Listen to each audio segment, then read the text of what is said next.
දසුන් ශානක එල්ල කළ පිට හයවත් තුන සමගින් ශ්‍රී ලංකාවට ජයග්‍රහණය. ශ්‍රී ලංකා වෙස්ට් ඉන්දීස් දෙවන T20 තරගයේ කාසිය වාසිය දිනාගත් කොදෙව්වන් ප්‍රථමයෙන් පන්දුර පහර දීමට ශ්‍රී ලංකා කණ්ඩායමට ආරාධනා කළා. ප්‍රථම කඩුල ලෙස පැතුම් නිස්සංක ලකුණු 7කට දෙවී යන විට ලකුණු සංඛ්‍යාව 40ක් වුණා.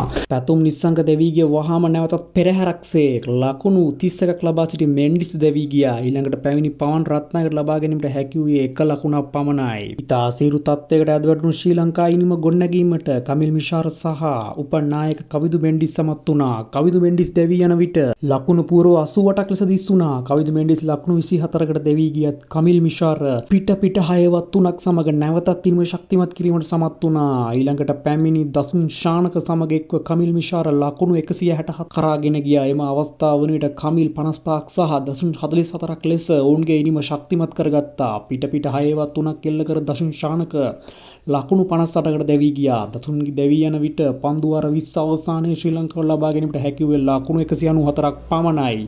මෙහිදී තා විශිෂ්ට දක්ෂතා දැක්වූ කමිල් මිෂාර ලකුණු 65ක් දක්වා තමන්ගේ ඉනිම ශක්තිමත් කර ගැනීමට හැකි වුණා. එහෙනම් අපි බලමු ඊළඟ වීඩියෝ එකෙන් කොදෙව්වන්ට මේ ලකුණු සංඛ්‍යාව ලබා ගැනීමට හැකි වුණාද කියලා.